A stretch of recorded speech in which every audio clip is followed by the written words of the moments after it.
인류 역사에서 정복이라는 단어와 가장 잘 어울리는 이름을 꼽으라면 많은 이들이 알렉산드로스 대왕을 떠올릴 것입니다. 기원전 4세기 그는 그리스를 넘어 페르시아와 인도 접경까지 아우르는 유례없는 대제국을 건설했습니다. 하지만 기원전 323년 그가 바빌론에서 갑작스러운 죽음을 맞이한 후 제국은 거대한 혼란에 빠졌습니다.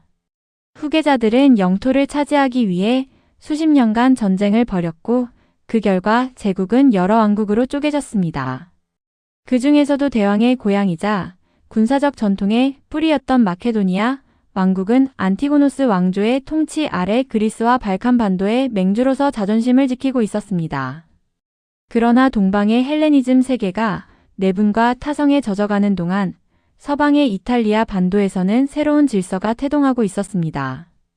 늑대의 젖을 먹고 자랐다는 전설을 가진 로마인들은 강력한 시민군과 유연한 정치 체제를 바탕으로 반도를 통일하고 지중해로 눈을 돌리기 시작했습니다. 고대의 구태의연한 강자와 신흥 패권국이 맞붙은 거대한 충돌, 마케도니아 전쟁은 그렇게 역사의 필연처럼 다가왔습니다. 이야기의 시작은 기원전 215년 제2차 포에니 전쟁이 한창이던 시기로 거슬러 올라갑니다. 당시 로마는 카르타고의 명장 한니발에게 칸나의 전투에서 괴멸적인 타격을 입고 국가 존망의 위기에 처해 있었습니다. 이때 마케도니아의 국왕 펠리포스 5세는 시대의 흐름을 바꿀 위험한 도박을 감행합니다. 그는 한니발의 승리를 확신하고 카르타고와 동맹을 맺었습니다. 펠리포스의 계산은 명확했습니다. 로마의 힘이 약해진 틈을 타 아드리아해 너머의 영토를 확장하고 지중해의 동쪽 주도권을 완전히 장악하려 한 것입니다. 이것이 제1차 마케도니아 전쟁의 발단이었습니다. 그러나 로마는 위기 상황에서도 놀라울 정도로 침착하고 영리했습니다. 그들은 마케도니아와 직접 전면전을 벌일 여력이 없음을 인정하고 대신 마케도니아의 주변 적들을 끌어들이는 외교적 책략을 구사했습니다. 로마는 마케도니아의 압제에 불만을 품고 있던 아이톨리아 연맹과 페르가몬 왕국을 지원하며 마케도니아의 발을 그리스 본토에 묶어버렸습니다. 펠리포스 5세는 한니발을 돕기는커녕 자신의 앞마당에서 벌어지는 소요를 진압하느라 진을 뺐고 로마는 최소한의 병력만으로 동쪽의 위협을 방어해냈습니다.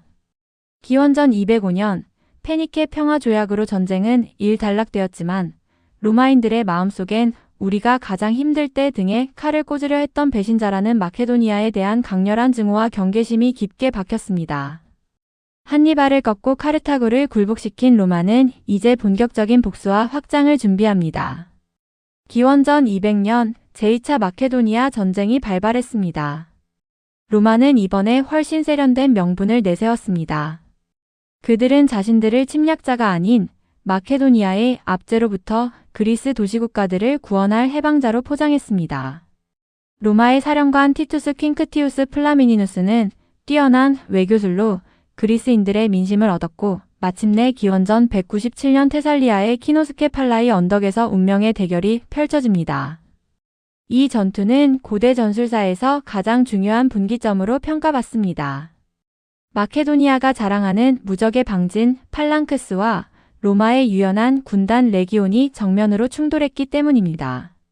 팔랑크스는 6m에 달하는 긴 창 사리사를 겹겹이 내밀어 정면에서는 그 누구도 접근할 수 없는 거대한 가시 고슴도치와 같았습니다. 하지만 팔랑크스에는 치명적인 약점이 있었습니다. 지형이 조금이라도 울퉁불퉁하거나 대열이 흐트러지면 창날 사이의 간격이 벌어지고 측면과 후방이 극도로 취약해진다는 점이었습니다. 키노스케 팔라이의 험준한 지형은 팔랑크스에게 독이 되었습니다. 로마 군단병들은 방진의 빈틈을 발견하자마자 사각형 방패 스쿠툼으로 창을 쳐내며 안쪽으로 파고들었습니다. 밀착된 상태에서 긴 창은 거추장스러운 막대기에 불과했고 로마의 짧은 검 글라디우스는 무자비한 살상 도구가 되었습니다. 마케도니아의 전술적 패배는 곧 왕국의 몰락을 의미했습니다.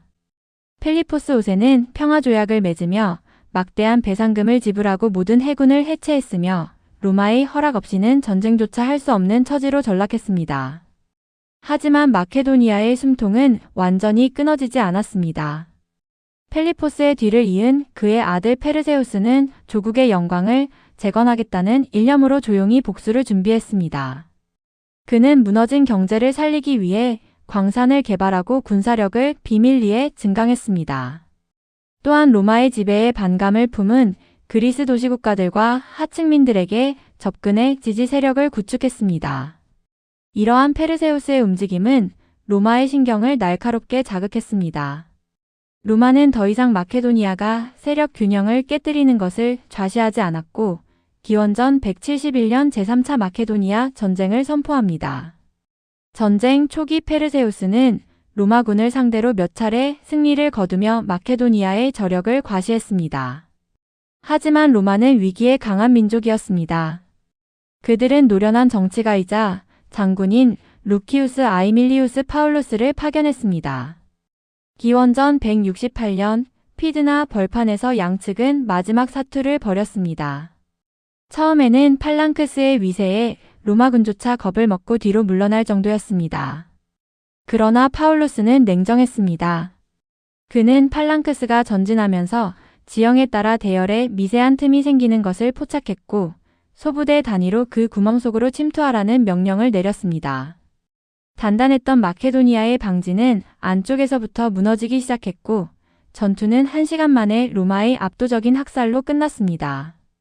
페르세우스 왕은 로마로 끌려가 승전식의 구경거리가 된 뒤 비참한 최후를 맞이했고 이로써 알렉산드로스 대왕의 후예들이 다스리던 마케도니아 왕국은 공식적으로 소멸했습니다. 로마는 점령한 마케도니아를 4개의 공화국으로 분할했습니다. 그들은 4공화국 사이의 통상과 통혼을 엄격히 금지하며 마케도니아인들이 다시는 결속하지 못하도록 철저히 분열시켰습니다. 그러나 억눌린 민족적 자존심은 끝내 폭발했습니다. 기원전 149년 스스로를 페르세우스의 숨겨진 아들이라 주장하는 안드리스쿠스라는 인물이 나타났습니다. 그는 마케도니아인들의 향수를 자극하며 대규모 반란을 일으켰고 이것이 제4차 마케도니아 전쟁으로 이어집니다.